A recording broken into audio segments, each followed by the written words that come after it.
Good morning, Wake and Takers. How are we doing? Week 5 is in the books. We're here. It is time for week 6, but there's a lot of information to go over from week 5, a lot of stuff going on. We had the backups do some backup things in week 5, and it's getting interesting here. We've been kind of coasting through with not a lot of running back injuries, and that tide has absolutely turned here in weeks 4, 5, and now heading into week 6. There's just running backs dropping all over the place, guys hitting IR. It's fantasy football. Like that's just what it is. It's how you play the game, and we're here, we're dealing with it, we're rolling, we're trying our best to make sure that we can keep up with everything, and really just make sure that your team is staying afloat, because it's crazy out there.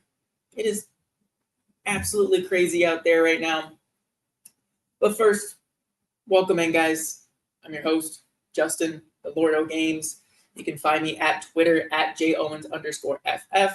You can find me on TikTok at JOwensFF. And be sure that you're also following the Profiler Now and Player Profiler main pages over on Twitter at Profiler_Now, as well as here on YouTube. Make sure that you're subscribed, getting the notifications, liking the videos if you like them, so that way I can keep doing what I'm doing, and appreciate everything that you guys do out there. If you got any questions going into waiver wires, or if you're already looking forward to who you're planning to start, trade questions, feel free to put them in the chat. I love answering you guys' questions. Love having those out there for some conversation here, so it's not just me up here blabbing about. So appreciate you guys. Gonna first start here with the Monday Night Football recap. We had the Jacksonville Jaguars upset the Kansas City Chiefs at home. It was not really expected. I thought that the Chiefs were going to go ahead and handle business, but Trevor Lawrence, doesn't matter how many times he falls down, he got right back up and ran it in the end zone. So the hater in me loves seeing the fact that both the Eagles and the Chiefs lost this week, especially if you compound that with the Lions win. Like, it's just it's cinema for me. I love it. Love to see it. Want to see some new blood out there in the Super Bowl. So seeing these guys take some losses makes me feel good on the inside.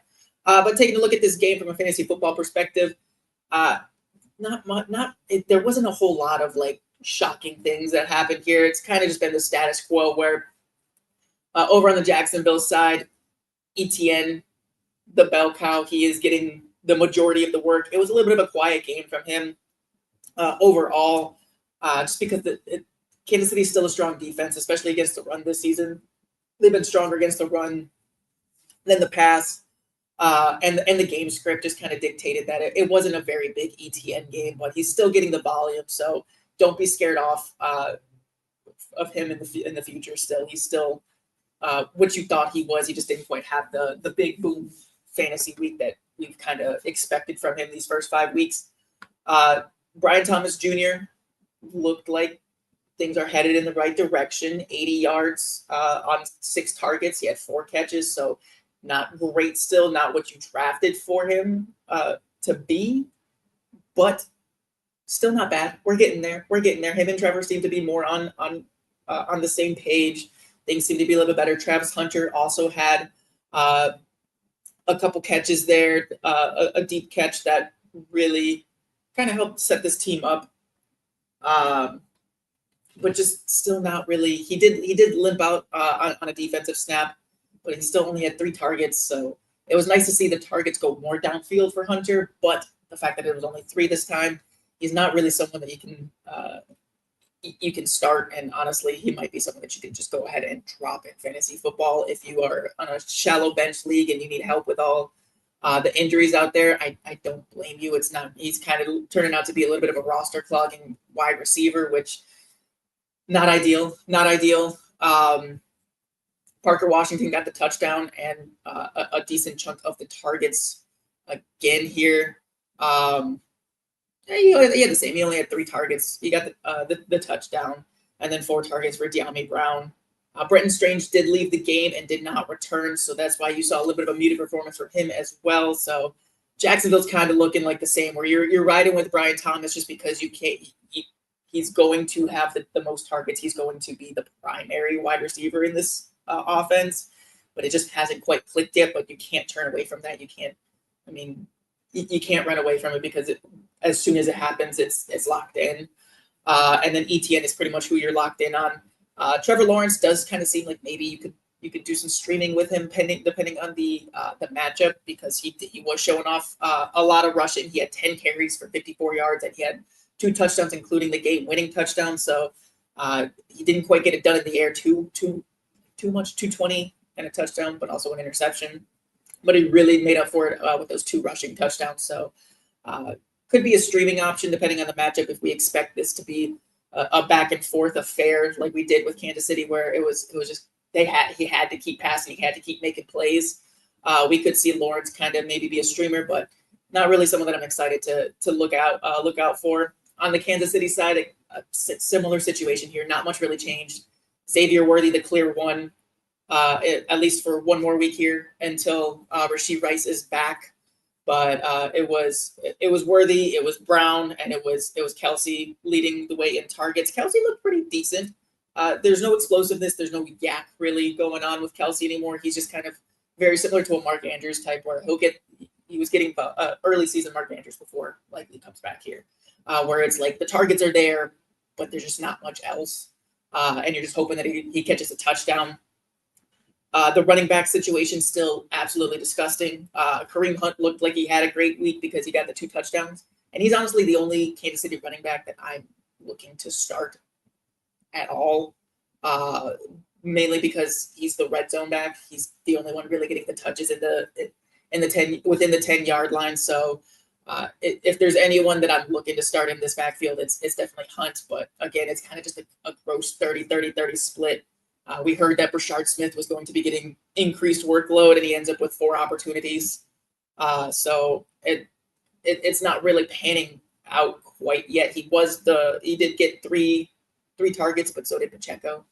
So I'm not really sure what the increased opportunity is going to look like for Smith. But right now, it's pretty much Kareem Hunt and nobody else. And you're not even starting Kareem Hunt confidently. You're just hoping that he falls into the end zone 2 times. Good morning, A1. Good morning, Alex. How you doing? Good to see you in here. Appreciate you. So that was the Monday night game. Like I said, nothing really crazy in terms of fantasy football. It was great to see a back and forth game here, a competitive game with an upset. I was a little bit worried that we were about to have another primetime late night overtime game.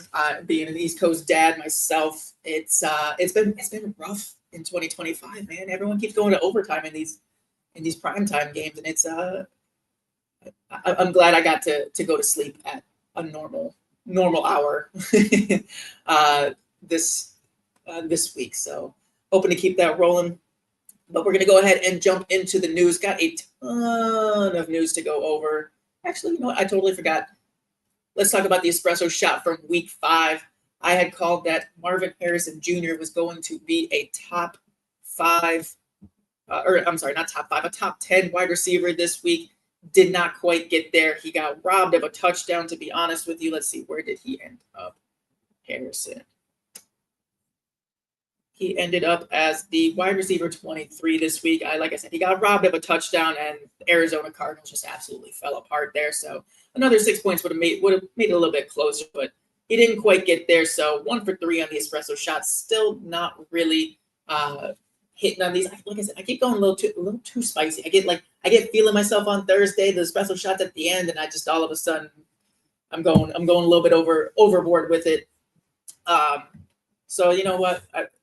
We'll get there on these espresso shots. Like I said, they're bold takes for a reason. It's not like I'm supposed to be hitting a majority of these. It's just I rank them where I rank them, and then I got a good feeling about some guys that they're going to exceed those ranks. So we keep going. We go back to the drawing board, and on the drawing board right now it says, "May the handcuffs be with you," because we need them in these streets. We need them with all of these injuries, not just at the running back position, but also just across the board. Good morning, Happy Hudson. Good to see you in. Cheers, Alex. Good to see you win. It was a weird week all around. It absolutely was. It's just, that's how it is. That's fantasy football. That's why we do it. It's why we do it.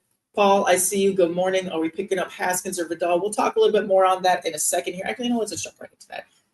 As you said, as you're asking here, Haskins or Vidal, we have Omarion Hampton placed on IR with an ankle injury. He left this game on Sunday, and he was seen in a walking boot after the game. So right now, they're saying that there's a good chance that he's back right after the 4-week window of the IR. So he's missing the next 4 games guaranteed. There's no doubt about that. But the expectation right now is as soon as that 5th week comes around, he's going to be back out there, which is good news. I think they're just trying to be safe here with their first-round rookie running back pick. Right now, it really is, unless they pick somebody else up, it's between Hassan Haskins and Kamani Vidal. And I'm leaning Vidal at this point in time. Going to take a look at their profiles here. We have Hassan Haskins here. He's kind of like he's a big grinder type guy, 6'2", 228, 4.57 speed, so not bad. 104.5 speed score, 80th percentile, so that's good. We've also seen him around the league quite a bit, and he's just not quite a explosive, exciting player. He doesn't have the burst. He's got the speed. So if he hits the open field, he's there. But I really like Kamani Vidal. He was drafted by the Chargers. I know it wasn't this. Was it this coaching staff? It might have been this coach. Was it this coaching staff? Why am I blanking on that? 2025. Brain is losing me here, but I think I like Kamani Vidal's profile a lot better. He's still 5'8", 213, so he's a little bit shorter, but he's a stocky dude, so he's still got the profile, and he's got a bell cow type profile here. He just doesn't have he's from a smaller school, so he just needs more. I think he just one of those guys that needs more time to get up to the game. 4.46 speed, 107.7, 88th percentile speed score, and he's got the burst to go with it. So he's got the shiftiness. He can catch the ball. He comes from Troy here. Let's take a look at the college stats. He had right around between 20 and 30 receptions a year, which in college is great stuff there. That's exactly what you want to see. So he's got a little bit of everything. And we did see Vidal and Haskins split the snaps with no Hampton out there. So it really what I realistically expect here is that we're going to see a 50-50 split. We're going to see a hot hand approach here in Los Angeles. And really, it kind of just makes me think that I want to take, if I'm taking a chance on either of these guys, I'm going to stash both of them. I'm going to put claims in for both of them, but I'm prioritizing Kamani Vidal. I think that he's got the 3-down back profile for the time being, of course, like I see out here, Happy Hudson, Gus Edwards. If we see someone like a Gus or we see someone come back into this this backfield, this could all change. But for right now, today, Tuesday, Kamani Vidal is my priority in this backfield. I think that he's just the higher upside play for the Chargers and for our fantasy team. So that's where I'm looking to go with it right now. Is Kamani Vidal, but I don't hate putting a backup claim on Hassan Haskins as well. Alex, I think they'll realize one can average more than 2 yards per carry. Yeah, but Vidal's definitely got the explosiveness. He seems like he's really going to be. I think he's going to be the first guy up in this backfield here. So it'll be interesting. Like I said, I expect a 50-50 split, but I think it's going to be a hot hand. So if one of these guys gets out to a hot start, I expect to see them on the field more, but that might change week to week. So that's where I'm leaning. Like I said, Vidal over Haskins, but looking for both. Definitely looking for both there. Going back, we got some more injury news. Antonio Gibson, we saw on Sunday Night Football. He went down with a knee injury on a kickoff return. It has been confirmed as an ACL tear, so that's tough to see. But it gives us a little bit of clarity here in New England, in the New England backfield.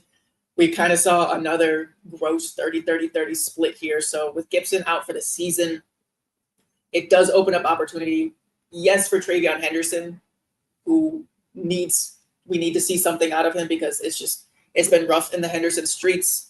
But it also is more opportunity for Ramondre Stevenson. I know it's not the sexy play, it's not the sexy speedster in this backfield, but he's been the one that they relied on regardless of fumbles.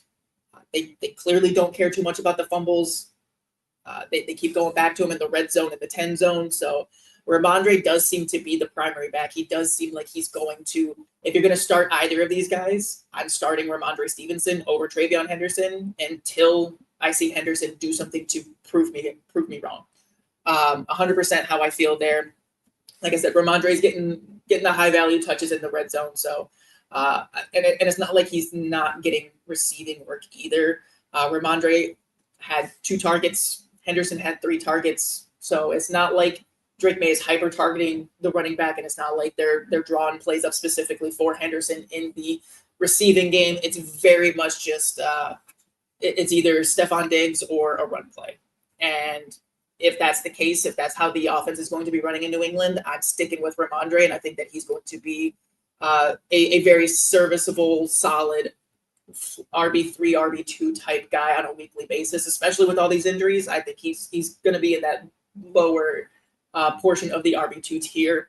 And I mean, you gotta start him. You gotta start him because this offense seems like they're turning it on. The offense seems like they're turning it on, and I think that we just you gotta stick with it. As long as the Patriots are sticking with Ramondre, you gotta stick with it too. Obviously don't drop Travion Henderson.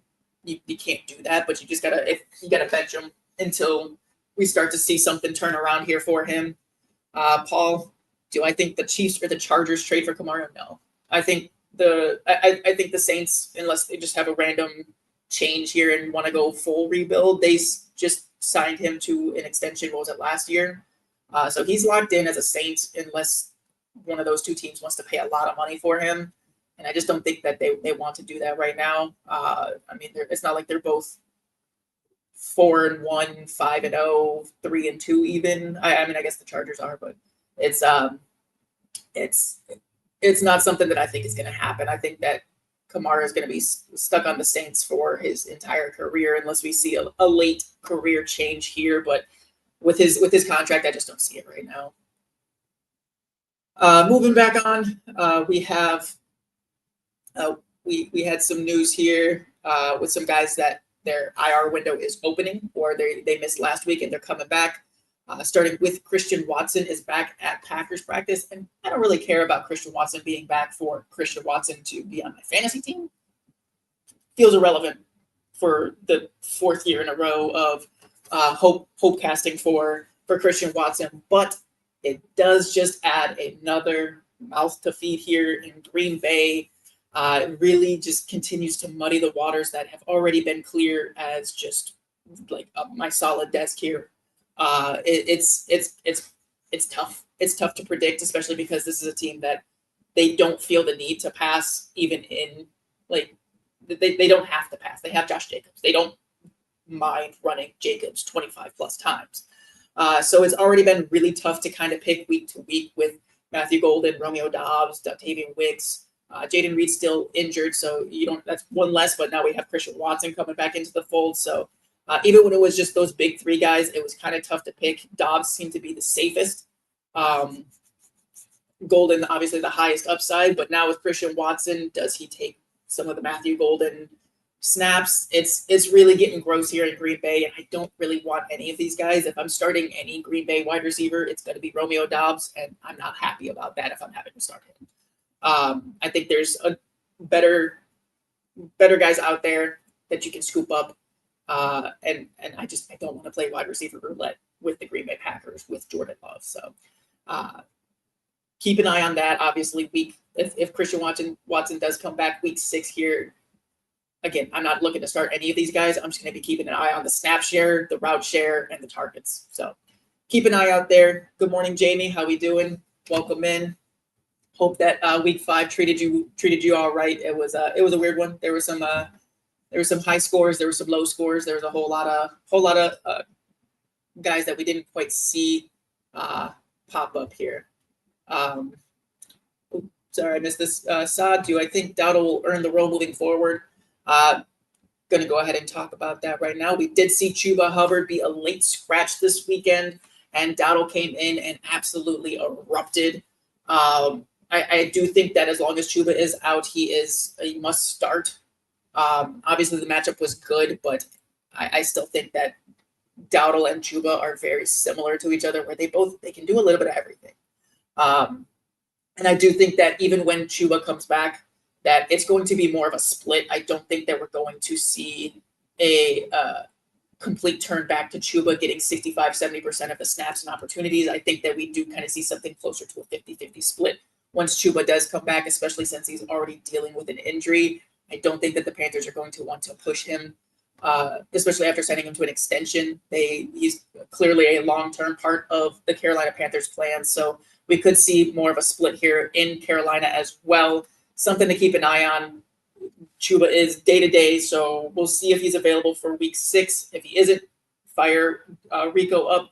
If Chuba is back, I think both of these guys are going to be in flex range, but it's going to be very similar to a Kenneth Walker, Zach Charbonnet kind of split, where you're just kind of sitting there and hoping that your guy gets a long run or he gets a touchdown, and you're going to be kind of stuck in a middling, very flex RB3 land with both of these guys if it is a 50-50 split.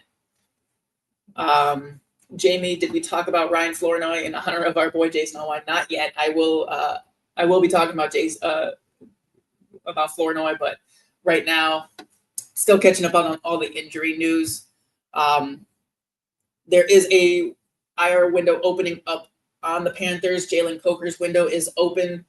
There's some solid matchups coming up here for the Carolina Panthers, and honestly, we kind of saw it where Bryce Young was getting some confidence back. He started to get into a little bit of flow, and Bryce Young needs some help right now.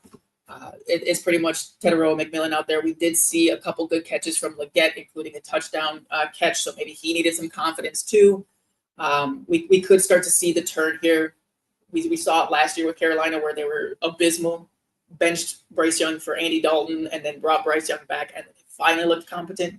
Maybe we're starting to see that turn a little bit sooner, hopefully. But for right now, just keep an eye on Coker. If you've had him stashed on your IR, keep an eye. I think you can plug him in right away, just because he's gonna be getting targets. Renfro's kind of disappeared here, and it's just been T-Mac, so you definitely need some help in Carolina. Jaylen Warren also seen back at practice after the bye week. It'll be interesting to see Gainwell versus Warren opportunity share in week 6. We know that Tomlin doesn't like to really do a split backfield, but he might have his hand forced here with Warren kind of coming off of an injury and Gainwell's strong week 4 performance. It'll be interesting to see how they juggle it.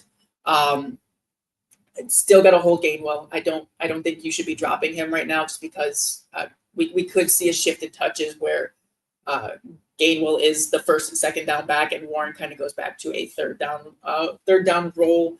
It'll be interesting if we do see Gainwell in like the Najee Harris role, but we will see. A1, you messaged Jason yesterday, giving his Flournoy flowers, and then Alex, Vidal and Flournoy talk. It feels like we're in a time machine.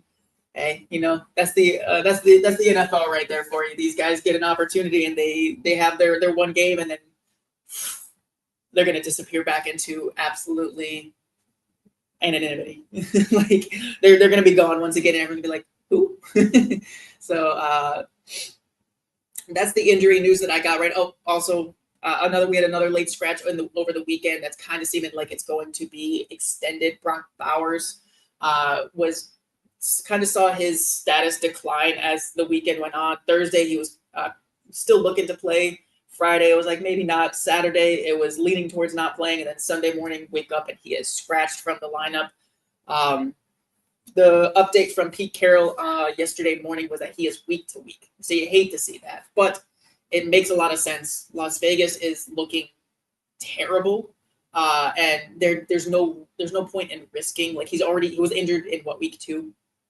So he already felt the pain in week 2. There's no point in forcing him out there and try. Like he's going to want to play, but there's no point in letting him do that. when he is the future of this franchise. He is their like cornerstone piece for this offense. So there's no point in putting him out there, risking a longer term injury than he's already dealing with. So I think this is the right move by Vegas to bench him, but it hurts. It hurts the tight end landscape. Hopefully we get Kittle back here soon to kind of like right the ship a little bit on the tight end front. But Michael Myers was out. Was out as well. I believe it was a concussion he was dealing with. So Albert O was the starting tight end, and he got targets, but right now it does not matter with the Vegas targets until we see something turn around. It's just not worth it. But that was all that I had for the news today. Going to be jumping into the week 5 reactions and just things that I saw that kind of intrigued me, and maybe some guys to go after on the waiver wire, some guys to look forward to in week 6. But as always, going to be talking about some fast draft here. If you played the DFS in week 5, you probably noticed that the Flex 6 Frenzy had 10 player pods. This has just been updated for week 6. Those 10 player pods are coming down to 8 player pods. So your scores are going to be even higher. You're going to have even more stacked rosters. And I'm excited to jump into those week 6 fast draft streets already. Use code JOwensFF for a $50 deposit match and see if you can beat me. I messed up last week, and I've been trying to do at least one per week, and I didn't wait for my daughter's nap, and so I got a little bit distracted on my very last pick and ended up with a guy who wasn't even playing, so didn't really compete in week 5. But week 6, we're back with the 8-player pods. I'm going to toss it over to the podfather to talk a little bit more about it. I know your sad draft season is over, but just because the NFL season starts doesn't mean the drafting stops, because Fast Draft has the Flex 6 Frenzy. You're drafting 6 guys for the Sunday slate against 9 other competitors. It's fast, it's furious, it's fun, and as with everything on Fast Draft, there are no salaries. Woo! So go to draftfaster.com, get the app, use your host promo code for a $50 deposit match. Now let's go start drafting faster.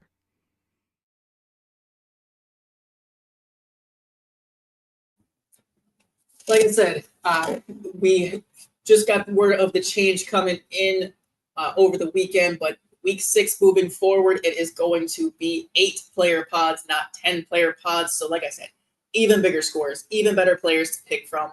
It's exciting. I see you, A1, jumping into one during the break. Already done. Bam. Woo. That's exactly how fast draft is, especially with these 8-player pods now. These things are going to be done like that. I'm not going to have to worry about an auto draft anymore. No matter which of my children is awake, we're going to be good. We're going to be good. We're going to be able to get our players out there. We're getting our 6 guys in there, and we're just watching the points rack up, especially with the boosters. It's so much fun. I enjoy it a lot. But yeah, like I said, use code JOwensFF for a $50 deposit match. I hope to see you guys at the top of the leaderboard in week 6, but one below me. You can't have you guys getting too cocky on me here. But we're going to be jumping into the week 5 reactions, kind of going game by game like I always do on Tuesdays, and just picking out the little nuggets that I see from all the different teams, from all the different players, and just some interesting headlines here. As you can see up at the top, by the backups. Like, we're here. It's week 6. The bye weeks are piling up. Injuries are piling up. Buy the backups. Don't be afraid to be stashing guys that, like, you think that someone's gonna be like, why are you even like putting them on your roster? Michael Carter went from practice squad to in RB1. So buy the backups. Stash. Drop. This is the time where you can start to shed your extra tight ends, your extra quarterbacks, your roster clogging wide receivers. Cough, Ryan Flournoy. Drop your roster cloggers that I told you to pick up 2 weeks ago, because now is not the time to hold them. Now we're seeing it's go time for the running backs. Stash the running backs. Starting with the Thursday night game, we had the San Francisco 49ers upset the Los Angeles Rams. It was another interesting game. I thought that with all the injuries on San Francisco, we were just going to see a beat down, but Mac Jones don't go down like that. Kyle Shanahan don't go down like that.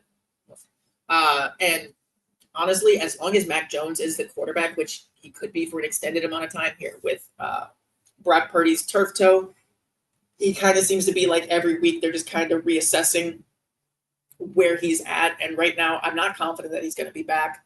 I know he's coming back listed as questionable. He was questionable last week on the short week, so maybe the extra time was all that he needed. But I don't doubt that we see Mac Jones back out there again this week. And as long as he's out there, I don't care what the wide receiver room looks like. I think Kendrick Bourne is a weekly flex because they have the New England connection. They clearly that's Bourne is Mac's number one target. So it'll be interesting to see the snap share if we do get Pearsall and Juwan Jennings back.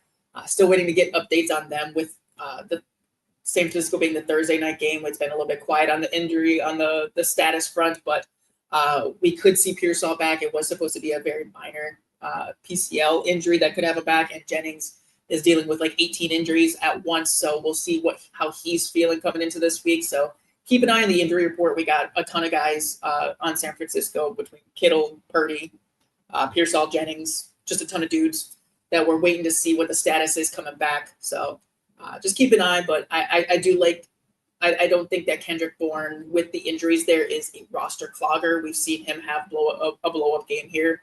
He just had to get worked into the system a little bit. And honestly, like I said, Mac Jones at quarterback, the connection's there. So go ahead and stick with that. No notes on the Rams. The Rams are the Rams. Puka, Kyron, Adams. Stafford is a weekly stream option every single week. We saw the dude just slings the damn ball, and you have weekly 4 touchdown potential with these wide receivers. Obviously, in games where it's looking like a more competitive, high-scoring game, Stafford's a great stream. So just watch the matchups here. Over in Europe, we had the Cleveland Browns and the Minnesota Vikings. We had Wentz get banged up a little bit at the end of the game. I think he ended up finishing the game out. But his status is up in the air for next week. Or the Vikings are on bye this week, aren't they? Yes, the Vikings are on bye right now. So the Vikings had their Euro tour, and now they are on bye week. So J.J. McCarthy is looking like he's been practicing more and more. He should be back after the bye, especially if Wentz can't go. I assume that they'll go ahead and be like, all right, JJ, let's get you back out there, because I don't think that Max Brosmer is who the Minnesota Vikings want to be starting with, especially they're 3-2. So they're still being competitive. They're still out there. They're still doing the thing on the back of the defense and the JJ and Addison just kind of carrying the team right now. So keep an eye on that through the bye week. If you were streaming Wentz or if you're streaming Wentz, feel free to drop him, because like I said, I think we come out of the bye week and it's JJ McCarthy again. And I think with that shift, I think Justin Jefferson and Jordan Addison are going to be fine. I do think that Jefferson had a little bit of a slow start because, remember, he was injured all through camp. He didn't quite have the time to work with McCarthy, but we kind of saw week after week, like they felt a little bit more in sync. And I mean, in camp, there was video after video after video of McCarthy to Addison just looking crisp and clean. So as long as Addison doesn't skip out on curfew anymore and get benched in the first quarter, I think both Jefferson and Addison will be fine. Hawkinson, I'm done. I don't want to do it anymore. It's just been, the targets have kind of been there, but they also kind of haven't, and it hasn't been anything. There's not even like big touchdown potential there. Like, it's just been meh. They do come back to the Vikings do come back to the Eagles in week 7. So we might see Aaron Jones come back. I think his 4-week window is up next week or the week after, but even again against the Eagles, I'm just not excited for Jordan Mason. We saw him get shut down by Cleveland here. And that's just what Cleveland does. And Philadelphia, very similar to that. They're strongest against the run. So it'll be a tough start for Jordan Mason, even if he does have the backfield all to himself again. So gonna wait and see on that, but not excited for Mason in week 7 here. He just hasn't quite done it. He fell into the end zone, which kind of saved the week for him, but He just hasn't really exploded outside of that Cincinnati game, which is Cincinnati. So I fully expect when Aaron Jones comes back, it goes back to a 50-50 split with Mason and Jones, and Mason isn't that exciting anymore.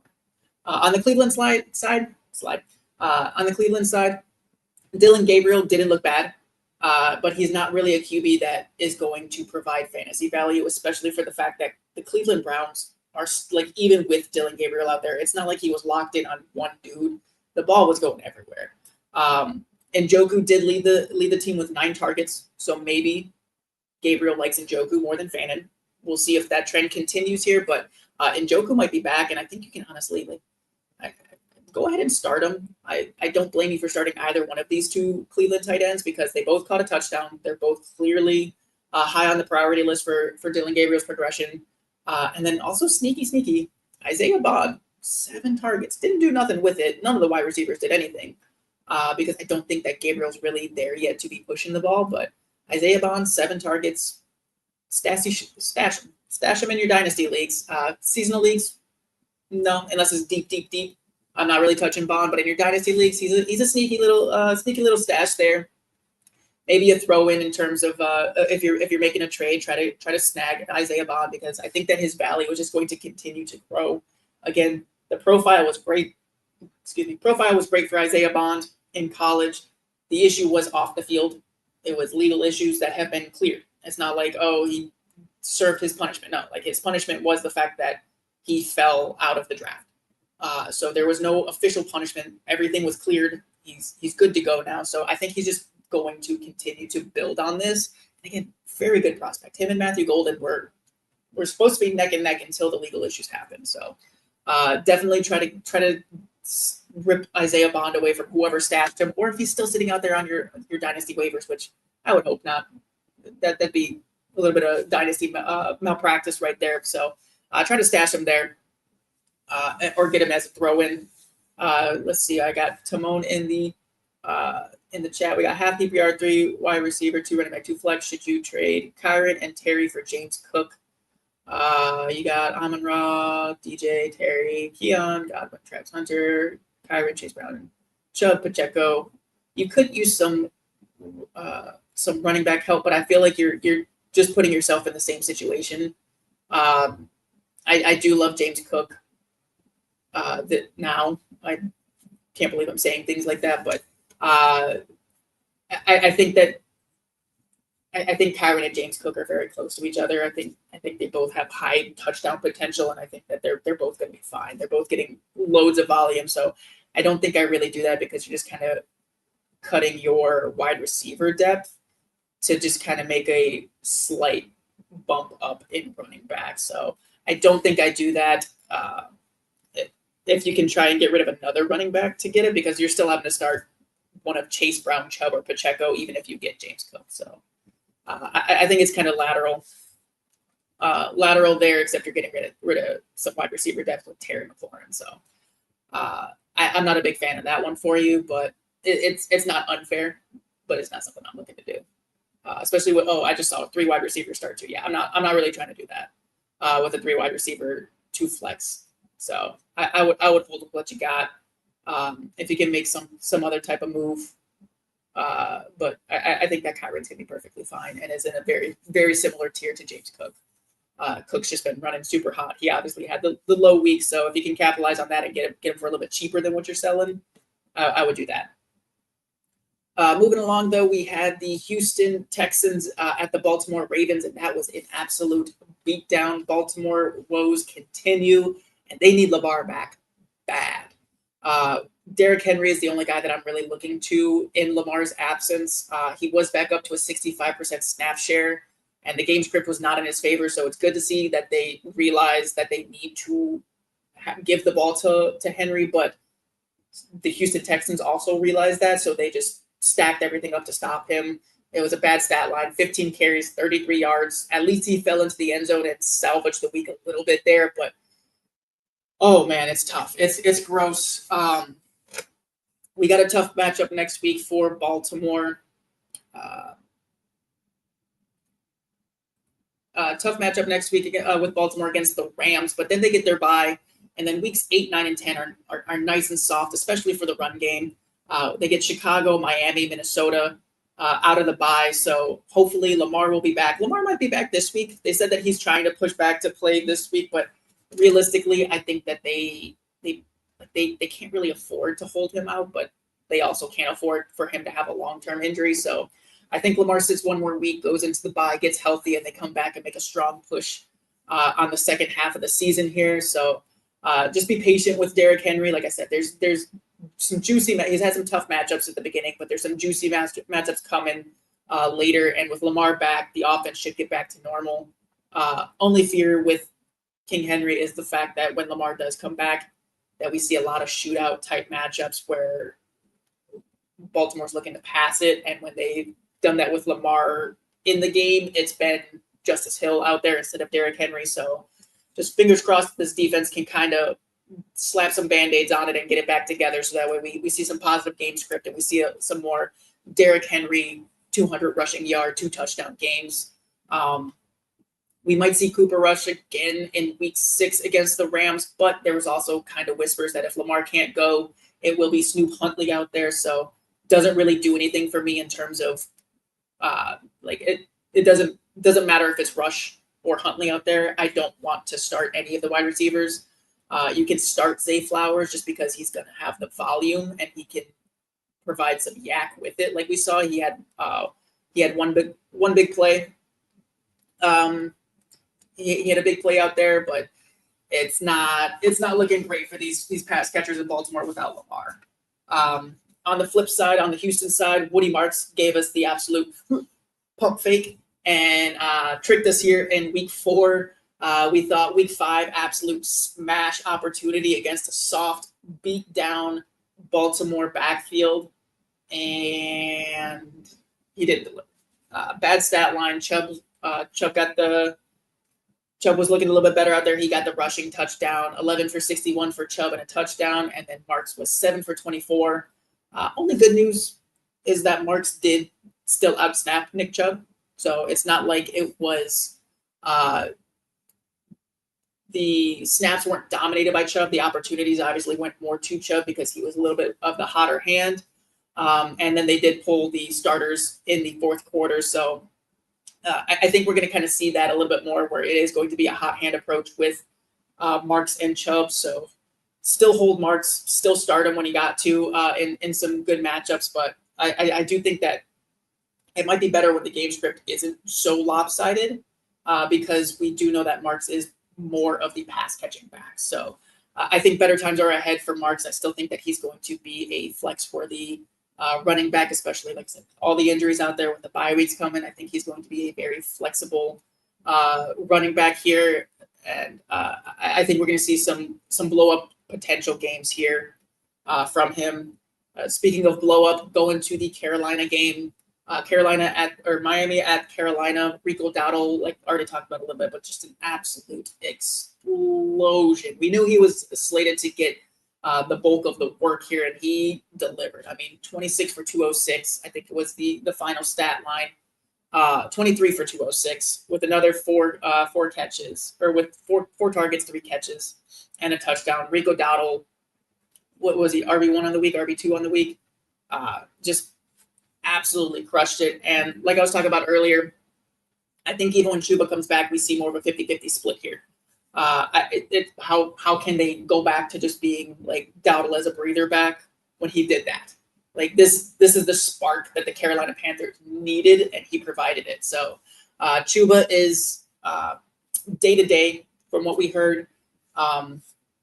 So if Chuba misses again in week 6, fire up Rico. It's obviously not going to be 30 points every single week, but he did enough to guarantee himself the 65 to 70% opportunity share in this backfield with no Chuba. And then, like I said, with Chuba coming back, I think we see a 50-50 split, and both these guys can end up in the in the Charbonnet range of flexible, like flex-worthy guys, RB3, RB2 type guys. You're just hoping that whoever comes back gets the touchdown. Tedero McMillan is, I talk about him every week. I love talking about him every week because it's just, come on. He's still sitting in that range where he's getting the targets. The yardage has been solid, but he just has not broken the seal on the touchdowns yet. And when that happens, when Bryce Young finally connects with them in the red zone, in the end zone, it's going to be magical. I think that T-Mac is very much has a very high ceiling to hit still. We're not seeing his ceiling with these games. We're just seeing floor after floor after floor play. So stick with T-Mac. Stick with them.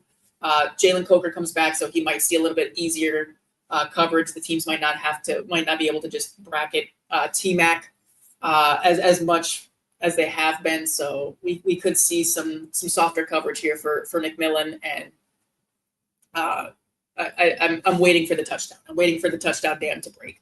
On the Miami side, the game plan was pretty much exactly what I expected here. It was Achane, it was Waddle, and it was Darren Waller. Waller was up to 58% of the snaps, and I expect that to continue rising. He came back off an injury. He's been retired for 2 years. He's an older tight end for the NFL, so he's someone that needed time to ramp up, and I think we're starting to the ramp up's happening quicker than expected. He only had 30% snaps in his first game. Tyreek Hill going out kind of accelerates this process here. So up to 58% snaps, another 5 targets. He had 4 last week, 5 targets this week. This time he had yardage with it. It was early and often that they were targeting Waller, and he snagged another tutty with 78 yards. So I posted about it on the Profiler Now page yesterday, a poll. Like I said, trying to keep these polls going on the Profiler Now page. But Darren Waller has been the tight end 2 in week 4, and he was the tight end 5. That was pre-Monday Night Football. I think he might have ended up at tight end 6. But in his first 2 weeks back, he's been a top tight end. Are you trusting him as a locked-in tight end 1 every single week with no Tyreek Hill here in Miami? And we had 34 votes come in. 82.4% said, oh yeah, Darren Waller's locked into my lineup, does not matter. And then only 17% said, nope, not sure what they're thinking, but I'm on the oh yeah side. Definitely think that it is the wheels all the way up for Darren Waller here. Curious of what you guys think out there. If you're in the live chat, go ahead and put it in the live chat. If you're listening to this after the fact, leave it in the comments. Come find me and Profiler Now on Twitter and let me know what you think about Darren Waller for the rest of the season. I got him locked and loaded as a tight end 1 for the rest of the season. Got an interesting little situation in one of my leagues where I have Tucker Kraft, scooped Darren Waller on the bye week, and now I'm just like, I got to sell one of these guys. I don't want to hold both of them and try to play that game. So I'll let you guys know what I do over there. But yeah, so that was the Profiler Now poll that I had for yesterday. I got quite a bit over here in the chat. We got Wandier. You need some trade advice. Which side we got? Are you guys? Okay. Knicks. This is a big trade. Bo Nix, Cortland Sutton, Woody Marks, Hunter Henry, Kittle for Baker, Travion, and McBride.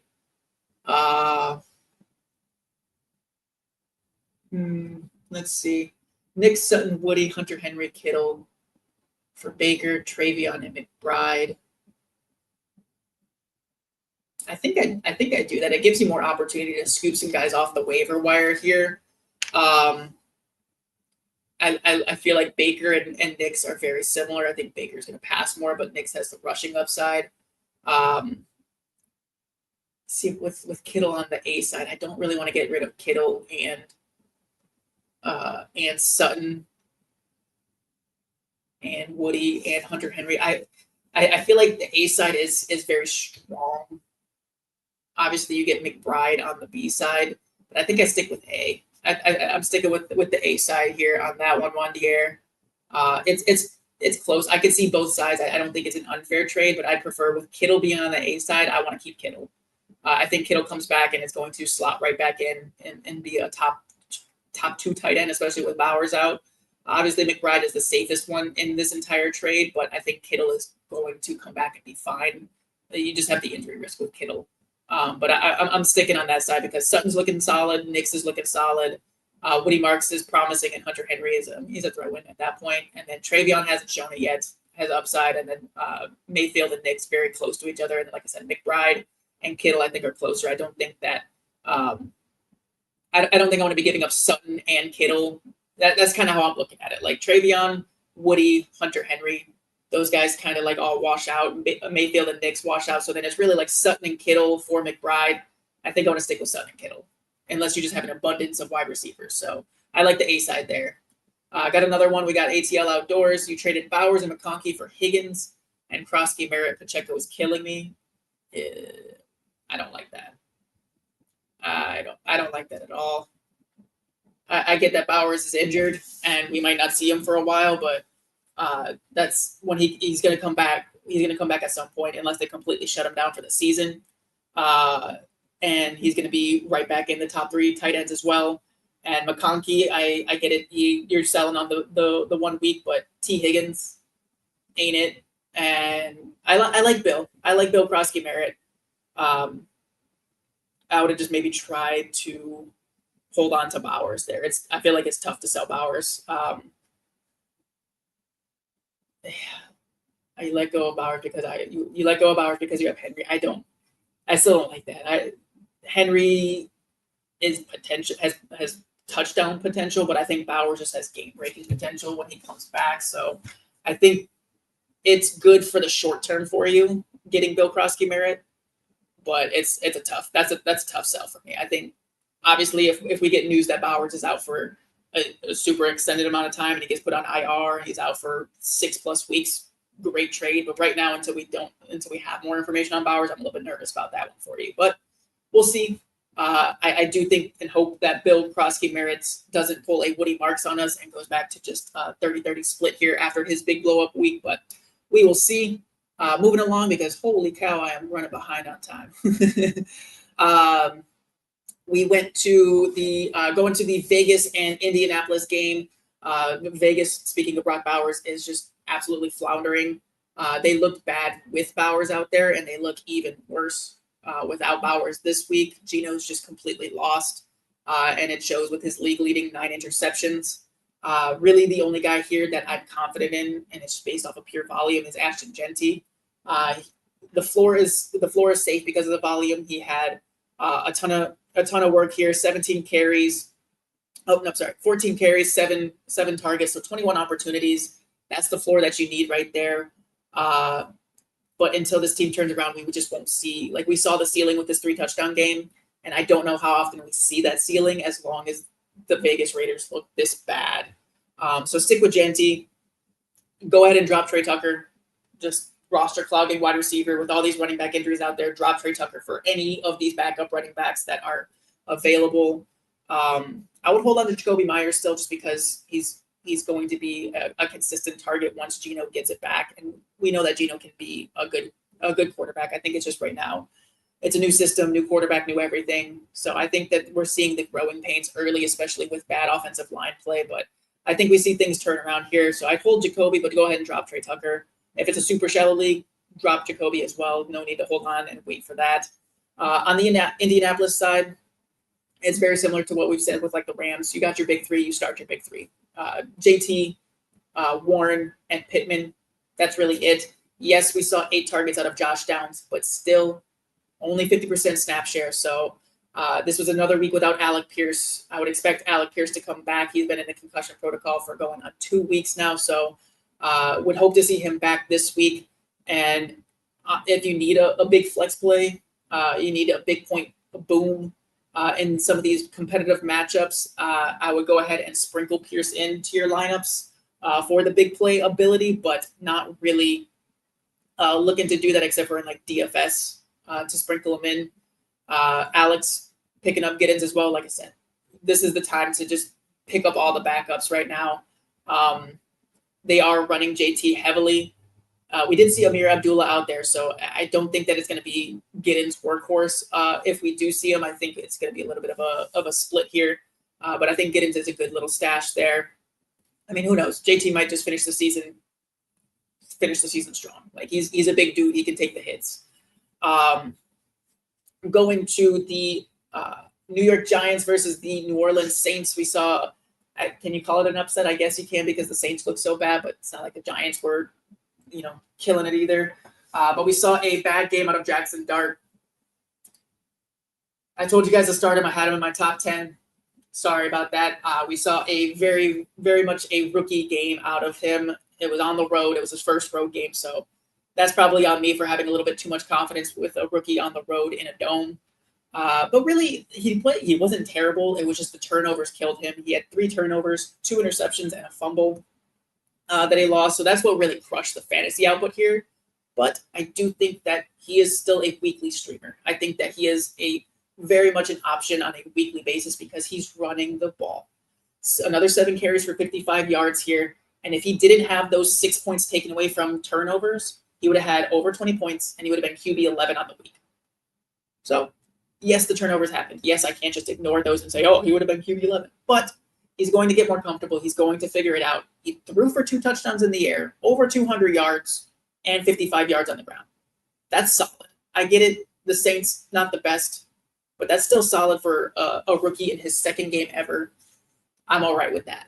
I think that he's just going to get more and more comfortable, and we're going to see things start to smooth out. And if we're getting 50 yards on the ground a week from him and touchdown potential, yes, please. I want that in a streaming quarterback. I want that all day. His rookie counterpart, Cam Scatterbo, disappointed a little bit on the stat sheet, but the volume was there, so you got to stick with him. He had a fumble himself, so he was still running back 21 with that fumble. So you got to stay with the absolute lunatic. You got to stay with him. But I am a little bit worried here with Tyrone Tracy, maybe looking to come back this week. It's a Thursday night game against the Eagles, so I don't know if Tracy will be available, but keep an eye out on the practice reports. Scatterbo might be you can't really bench Scatterbo because of the volume if Tracy sits again. But I would temper expectations this week. He's going to have to catch a lot of passes to really make his bread against the Philadelphia Eagles defense in what could just be an absolute blowout. The Giants are back at home, though, so that kind of evens things out a little bit. But the Eagles coming off of a loss on a Thursday night game going up against the New York Giants and a rookie quarterback, I fear for the Giants' life here on Thursday. So we'll see there. On the Saints side, Chris Olave had another big target game, 11 targets, but just no calories to those targets, no meat on the bone there. But in a PPR league, that's fine. That's perfect. 7 catches. 7 catches and what was it, 60-something yards? So, seven catches for 59 yards. So not great. You're not getting the upside there. The upside lies completely with Rashid Shaheed, who had a big, deep touchdown. And that's just kind of his game. That's what he's going to be. He's kind of like Alec Pierce for me right now, where, like I said, to sprinkle him into if you need a big boom, if you are struggling with injuries and you need just like a flex play that can have a big boom, Rashid Shaheed is great for that. It's too hard to trust these Saints wide receivers with Rattler at quarterback right now. But we saw the boom this week, and that's just kind of what you can hope from him on a weekly basis. Flipping over to the Jets versus the Dallas Cowboys, we saw Javonte Williams just continue to smash it. He does not give a damn about the O-line injuries. He does not give a damn about the game script. He just continues to deliver. He's a locked-in RB1 for me moving forward here. Also with Dallas, we talked about it earlier. Alex and Hud's happy and everyone. Ryan Flournoy flashed. He had 9 targets over 100 yards, but I'm not buying into it. Jason gave me all that trash 2 weeks ago about roster clogging wide receivers, and Ryan Flournoy is a bona fide roster clogging wide receiver in seasonal leagues. Dynasty, if you held on to him, try to flip him. But right now, there was no Lamb, no Kavonte Turpin, and both those guys are nearing their return. Maybe Lamb, maybe not. But Jalen Tolbert still saw the field more than Flournoy. It just happened to be Flournoy's game. He had the matchup, he had the hot hand, and Dak was feeling it with him, so that's where he went. We've seen Tolbert out-snap him and out-target him every week except for this week. He just out-snapped him this week. So I think things go back to Tolbert and Pickens and obviously Jake Ferguson moving on. So not really looking to make a move on Flournoy right now. I'm not wasting the fab or the waiver priority. Again, I want these running backs. I'm not looking to clog my roster with a Ryan Flournoy right now because you start him next week and he's going to dead. On the Jets are the Jets. There's nothing really to talk about here. It's ugly football, and you pretty much just if you're watching the games, you feel horrible for 3 quarters, and then you see Justin Fields just flip a switch all of a sudden in the fourth quarter and be like, oh yes, I do need to play football. And then all of a sudden he's putting up all of his fantasy points for this entire team in the fourth quarter. You got your big 3 locked in. You got Fields, Brees, and Wilson. Continue with that. But with all these injuries in the tight end landscape and just the general grossness of tight end year in, year out, we're seeing Mason Taylor kind of shine as a star here. I think he's worked his way into must-start territory just because the volume is there. I mean, he's on the field he's got around an 80% snap share every single game this week or every single game this year. And in the past 3 weeks, he's had 25 targets. He had another big target game this week with 12 targets this week. 12 targets this week, 7 targets last week, and 6 targets in week 3. I think that's a trend that is just going to continue. Fields obviously doesn't seem comfortable throwing the ball too much, but he seems very comfortable throwing to Mason Taylor and Garrett Wilson. And those are the only 2 guys in this pass catching receiving core that I'm looking to go for here. So I think Mason Taylor is definitely a start, especially in your PPR leagues, especially in your tight end premium leagues. He is someone that I'm looking to start because he is just getting fed. Touchdowns haven't really rolled in yet. He did get a 2-point conversion, so that is promising to see that they have plays drawn up for him. But I just think that we're going to see this with the New York Jets. They're very similar to the Dallas Cowboys if the Dallas Cowboys couldn't win, where the defense isn't great and the offense is doing enough. Do I pick up Evan Ingram or Taylor? I think we're starting to see Evan Ingram start to build his way back. We knew he was dealing with the injury, and it seems like he's all the way back. He is locked in. I think that's a close one. Ingram has the touchdown ceiling more built in. I think his touchdown opportunity is safer, but I think that I probably lean Ingram. I think he's a safer option, but it's very, very close. I think both are very good options. I don't lean Ingram. I lean Taylor. Taylor's just on the field so much, and we know Denver has other options, whereas the Jets just don't. We know that Denver wants to run the ball a lot. Denver's running. They have Sutton. They have Franklin. So I changed that. I'm going Taylor. I think Ingram is just kind of looking better because he has the 2 touchdown, or he has a touchdown this week. He's got the 13 targets, but he's still, I'm looking at it now, he hasn't been over 45% snap share yet. Adam Troutman's out there about the same amount of time as him, but Ingram is clearly being used more as like a big slot than he is a traditional tight end. So I lean Taylor there. I think the targets don't lie. So that's where I go. Thank you for working through that with me, Alex.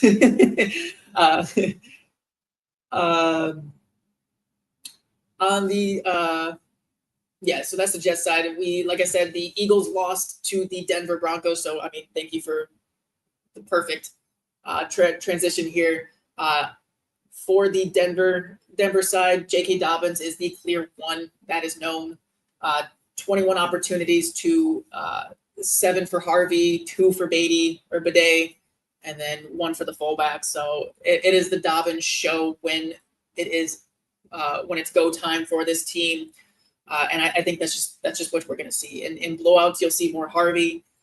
So in those big matchups, you can kind of flex Harvey. But right now, in tight games, if it's a projected tight game, it's J.K. Dobbins. That's the only one that I want to start here. Cortland Sutton, monster performance here. 10 targets, 8 catches for 99 yards against a tough secondary. So I think that connection is going. Troy Franklin's still out there. The snap share is coming back down. He's back down to a 60% share range. I think that's kind of what we're seeing here with Ingram kind of working his way back in. He's still the number 2 wide receiver, so I'm still okay with Troy Franklin out there. But I definitely think that we're starting to see things simmer, and it's starting to consolidate more around Sutton himself and the run game here. More trouble in paradise for the Philadelphia Eagles. They can't say that they're winning right now because they lost this game, but A.J. Brown's struggles continue. 8 targets, so the targets have been there. It's just the connection's not. Like him, like Hurts and Brown cannot get together on the same page. I mean, A.J. Brown completely caught Devonta Smith on the Hail Mary attempt there, and just everything just looks off for A.J. Brown. So keep an eye on that. There's whispers of a move. There's whispers of a trade. There's obviously frustration from A.J. Brown, and everything you hear is that Brown and Hurts they're not even close. Like they don't even they're just doing their own thing, and that's not good. That's not good for a locker room. That's not good for a quarterback to wide receiver connection. So I'm genuinely very concerned about A.J. Brown. I don't think it's a buy low option right now, because if he does get traded, it's traded mid-season. That's a tough thing to come back from. Devonta Smith had a solid game, 10 targets, 8 catches for 114 yards. So at least one of the wide receivers performed. Goddard comes and steals the touchdown away again, but I mean, 3 for 19 and a touchdown on 9 targets is gross. Really not looking to start any of the Philadelphia pass catchers right now, except for maybe, you got to start A.J. Brown for the fact that he can blow up on a weekly basis, but I'm not feeling good unless it's Devonta Smith, and obviously you start your Saquon Barkley's. Tennessee and Arizona, LOL Cardinals, good Lord, this was an abomination of a game. If we're looking at the running backs here, obviously DeMarcado relegated himself by dropping the ball out of the end zone and just leading to the eventual downfall of the Arizona Cardinals here. Had a big touchdown that could have just completely iced the game away here, and just let's go with the ball. Didn't even get hit. Just let's go with the ball before he reaches the end zone, and it ends up being a touchback. I think that Michael Carter is a very safe RB3, RB2 option just based on pure volume. He had 23 opportunities this game. Again, like I said, DeMarcado completely benched himself with that mistake. If Arizona cuts him, I wouldn't be surprised. But right now, Michael Carter seems to be locked in as the starting running back here. We saw Bam Knight get some work as well, but it's Michael Carter and Michael Carter alone that I'm looking for here. Talked about it earlier, Marvin Harrison Jr., 5 targets, 4 catches for 98 yards. This was a weird one because they were up for the majority of the game and then let the lead slip away, and they were trying to ice the game for what felt like forever, and they just couldn't do it.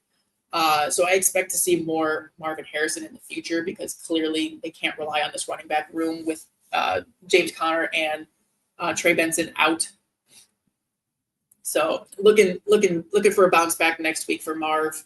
And like I said, he got tackled on the 1. It looked like he had a big touchdown, so his week could have looked a lot better here with an extra 6 points on that. So stick with Marv. I think he's going to be fine. Stick with Michael Carter because he's going to get the volume. And obviously you stick with McBride here. On the flip side, Calvin Ridley might not be dead. In a week where it was talked about he might sit because he's been dealing with injury, he goes out and has 10 targets, has a huge catch to set up the game-winning field goal. So 10 targets, 5 for 131, not dead. Everyone had been saying that Amenor had taken over, and it looked like he had, but I guess the injury was really bothering Ridley more than anyone had known. So I think you hold Calvin Ridley. I don't think you drop Calvin Ridley after this performance here, but you're just hoping for garbage time at this point. Like, Tennessee's not competitive until the very end here. They do get a nice they get a nice matchup here next week against Las Vegas, so we could see Ridley come back. Tony Pollard still getting the volume. We did see Tyjae Spears in there, but it was his first game back, so it seems like they're easing him in. So I think we're going to see that snap share go back up. Tyjae only had 25% snap share to Tony Pollard's 73%. So I think we start to see those two numbers kind of get a little bit closer, maybe a 65-35 split, if not a full 50-50 split. But Pollard hasn't looked bad. It hasn't been there for the Titans in general. But Pollard hasn't been bad. So I think he holds on to at least a 65% opportunity share. And as long as he's getting the volume, you got to play him. especially with all these injuries out here. But I do think that Spears is someone, if he is out on the waiver wire, scoop him, stash him, because I do think that we see more work from him here. And he didn't do enough for people to run out and go grab him and make him a priority. But I do think he's one of those guys you put a sneaky little stash bid on. Tampa Bay Seattle was an absolute laser show, and I loved every second of it. Baker's a stud. Rachaad White, another backup running back that completely dominated the backfield. He had 18 opportunities to Sean Tucker 6. And I mean, we saw 2 touchdowns out of White. We saw 71 total yards. He did it in both phases where he was doing it in the passing game, 30 receiving yards, 40 rushing yards. So 2 of those, again, they were in the red zone. So it's not like he had the opportunity to bust off big runs, but he scored twice. So love to see it. He is premium guy to start. Once again, Bucky Irving expected to be out a little bit longer than we originally thought. We all thought it was a foot injury with the boot, but it turns out the shoulder injury that he was dealing with is a little bit worse than the foot injury. So that kind of makes me worried about Bucky long term. I think that they might hold him out a little bit longer, especially if White is able to carry the load like this. I don't feel any need to hold on to Sean Tucker after seeing this. I think White's going to be the dude as long as he is healthy as well. Emeka Egbuka, absolute stud, wide receiver 1 for Tampa Bay, and I don't know if that changes even when Mike Evans comes back from injury. I'm not worried at all about a 3-headed monster here with Egbuka, Godwin, and Evans. I think that Egbuka will get his no matter what. He's playing like it. Baker's relying on him for everything. Chris Godwin, not as many targets this week. We saw about the same snap share, 77%. So I think that Godwin's still kind of just getting back up to speed here. So we should see more production moving forward. But I think it's the Egbuka show, and we should see Mike Evans come back soon. So I think it's going to be tough to start Godwin until we see it from him, especially with Evans back. On the Seattle side, like I said, the Charbonnet, Ken Walker situation is just going to be gross. It's literally you're happy if one of your guys busts off a long run. Charbonnet does kind of seem like the red zone back, though. So I don't hate having to start him in my flex in desperation times because he just keeps falling into the end zone. Ken Walker has the big upside boom potential, but Charbonnet is the red zone guy. So as long as he keeps falling into the end zone, you're happy.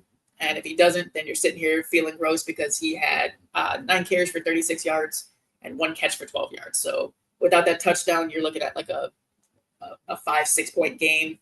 With that touchdown, you got a nice little 11 point game out of him here. Ken Walker, 10 for 86, but no touchdown. So interesting to see here. Jackson Smith and Jigba, absolute stud. And Torrey Horton Jr. Got some run here. He was still he was the wide receiver 3 in terms of snap share, so I don't think it's going to be anything prescriptive here. He was still only on the field 50% of the time, and I think that was game script driven because this was a high scoring game here. So I'm not looking. He kind of seems like another roster clogger, but in your dynasty leagues, another guy that you can kind of maybe get on the low because he's just not on the field too much. I like Horton the prospect. I like Horton the player. We saw a ton of hype out of him in the preseason. So I do think that he has this potential here. But in terms of seasonal leagues, I'm just not looking for it, especially when Seattle's looking to run the ball as much as they are. Again, I think this was very much game script driven for Horton to be out there as much, and he just caught the touchdown. So seasonal leagues, not really looking to buy in unless you got a really deep bench here. And in Dynasty, I'm looking to maybe try to scoop him with the preseason hype cooling down. AJ Barner, saw it in the Wake and Take Dynasty League. AJ Barner, just an absolute stud. 2 touchdowns, 7 for 7 at 53 yards. He's another guy. Everyone wanted Elijah Arroyo to be the dude, and Elijah Arroyo, he's a rookie. He's a rookie tight end, so it's tough. It's tough to do that. AJ Barner's been on the field the most, and he's been delivering with the opportunity. He's another guy here where if you're in a 2 tight end league, if you're in a deeper league, or you have some tight end hoarders in your league, I think that AJ Barner is a solid plug for tight end, and just hoping that he can get the touchdown. The targets are there, were there this week, but he's got four touchdowns on the year, so they clearly look for him in the red zone. So there's worse shots to take on a touchdown hope at the tight end position. Detroit versus Cincinnati. Not too much to talk about this game except for the fact that Jake Browning finally found Jamar Chase for some garbage time touchdowns. Chase had 10 targets, 6 receptions, 110 yards, and 2 touchdowns. We saw the bomb. It's there. This is what we wanted when Joe Burrow went down. This was the best case scenario for Jake Browning being in, was the fact that he would at least feed Jamar Chase some garbage time here. T. Higgins caught a touchdown on 7 targets, but the offense still looks gross.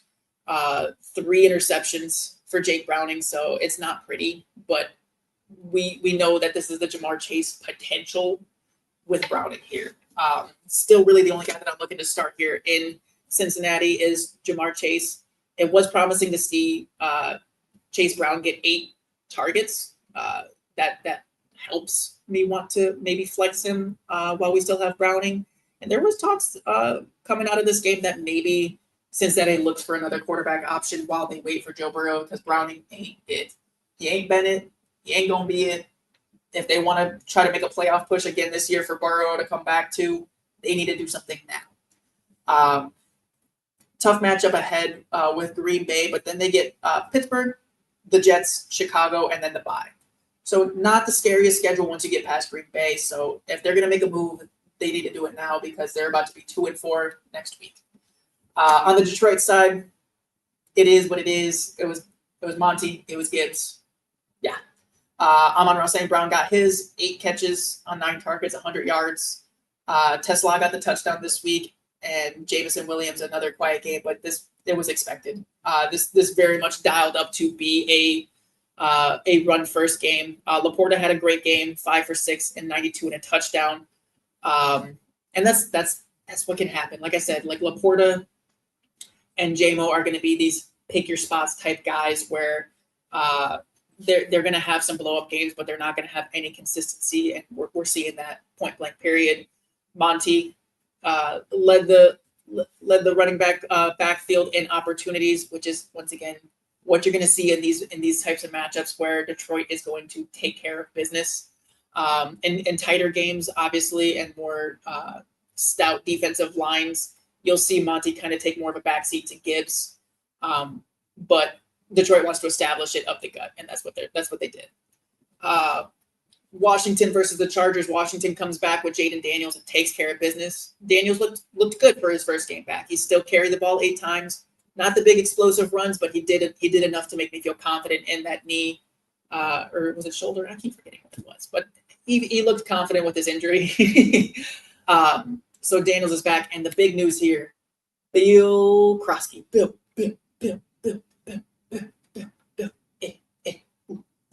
He's here. It happened. The full takeover. I hope we're not getting Woody Marks right now with Bill Krosky Amira, because I'm so far in right now. Bill Krosky, 14 carries, 2 targets, so 16 opportunities here compared to McNichols, who had 3.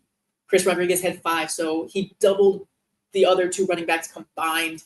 111 yards, 2 touchdowns, and 39 yards in the air. He did fumble, so hopefully the coaching staff doesn't punish him for that. But in Jaden Daniels' first game back, Bill Krosky seems to be the dude for the Washington Commanders, and I hope that continues.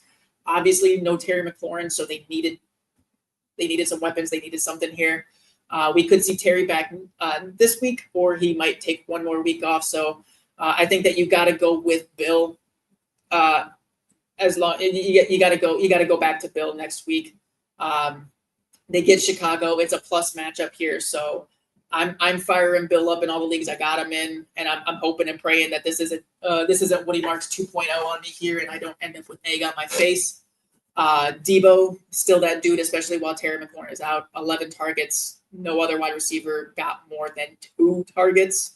So it's definitely Debo and Debo only. Debo and Bill are the 2 guys I'm looking for. On the Chargers side, we saw some ugliness here. We saw Justin Herbert get pulled at the end. And this offensive line woes are very much showing for the Chargers here. But I don't think that they have an option to change the game plan. I think it has to be Herbert chucking the thing a bunch. And we saw McConkey get the touchdown this week. And like I said, this is kind of how it's going to be. It's going to be McConkey, Allen, QJ, and you're not going to know which one's going to be the dude week in, week out. QJ came back to earth this week. Only 4 targets, caught all 4 for 40 yards, but he did fumble, so that kind of brought him down a little bit.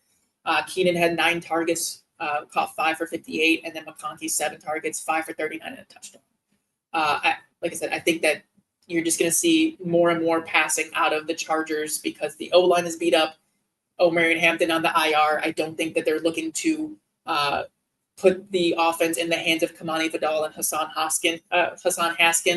So I think that, yes, Herbert's kind of burned you in the past 3 weeks here, but he's what they got. He's all they got right now. We get Miami next week, so it should be a little bit of an exciting matchup there. And I'm not afraid of that Miami secondary. So I think we see a bounce back from Herbert, and I think we see these 3 wide receivers have solid games, and you just hope that your guy catches the touchdown. Last game I got on the list here. Actually, let me go over here before we get to the last game. We got Juan. Who should I drop Jawan Johnson for? You got Jake Tongs, Kyle Pitts, Mason Taylor, or David Njoku. You got Kittle on IR. If you're waiting for Kittle to come back, go Mason Taylor. Ooh, Kyle Pitts. I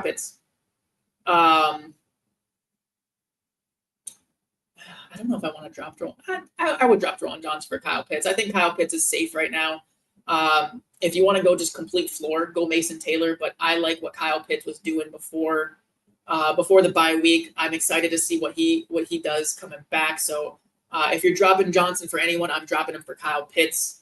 Or like I said, if you want to play it just safe and you just want to float until Kittle comes back, go Mason Taylor. The targets are there, but I think that Kyle Pitts gives you a little bit of balance where he's still getting the targets and he's got the big boom upside that Kyle Pitts does because he's an athletic tight end on a solid offense. Mason Taylor has looked great, but the ceiling just hasn't really been there. There hasn't been the touchdown going. So I'm definitely looking at Kyle Pitts there in that situation. Last game on the week, since I already covered Monday Night Football at the top of the show, is the New England upset over the Buffalo Bills. Again, we talked about it earlier. Gibson out with an ACL injury off the kickoff return. So Stevenson and Henderson are going to be locked into a 50-50 split. But Stevenson is very clearly the trusted back in the red zone. So I think that makes him the must start. And we need to see it from Henderson before you can plug him into your lineup right now. Obviously, desperation calls sometimes with these injuries where you might have to flex Henderson and you're just hoping that this injury really makes the game plan start to revolve around him a little bit more. But with Stephon Diggs being out there, it seems like that's the offense right now is Diggs and then Stevenson. Like I said, doesn't matter how many fumbles he has right now. The Patriots keep going back to him for God knows what reason. So for that alone, I'm sticking with Stevenson. But Diggs, I saw the stat out there in the past 2 weeks. He has 40% of the New England targets. And this is what you drafted him for. I know it was a slow start, but we should have seen the slow start coming. There were whispers that he might not even be ready for week 1 because of the ACL injury that he had last year. We know it takes time. We know it takes a lot of time to come back from an ACL injury.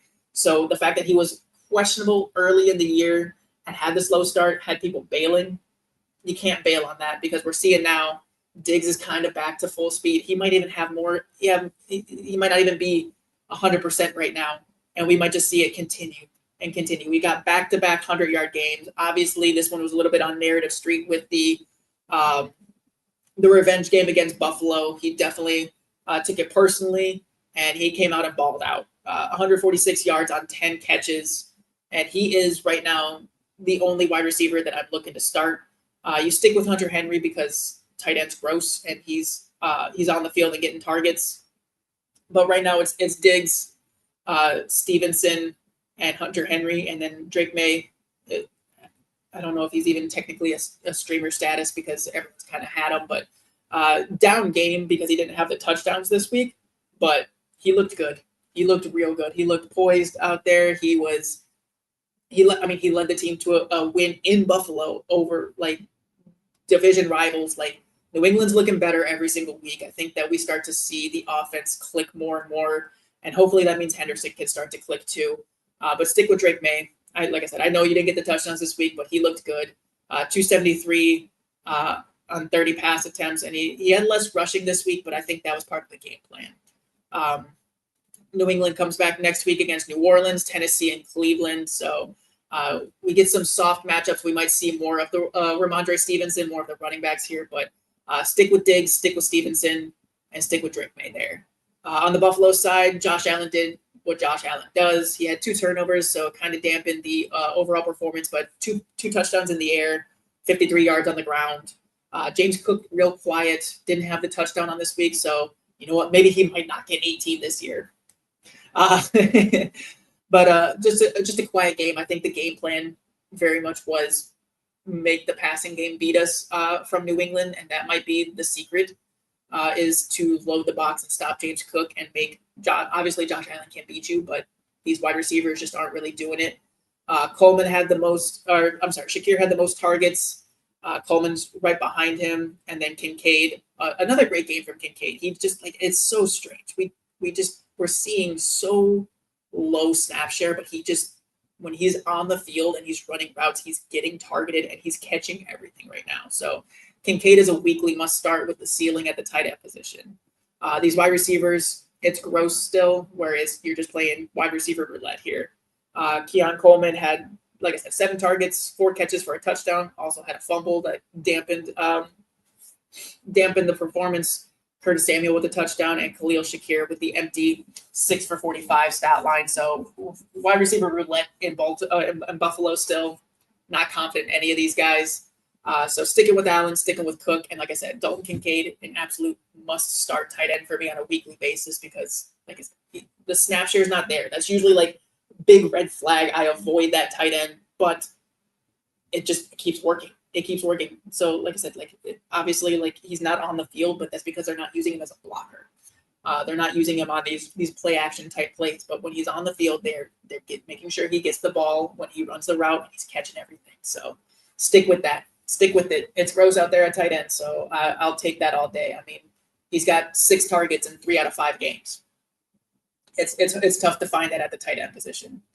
But that is my week 5 breakdown right there for you guys. Appreciate you sticking with me. These shows, I swear, keep sitting right at an hour and a half, and that's not where I'm looking for it to be, but I appreciate you guys sticking around.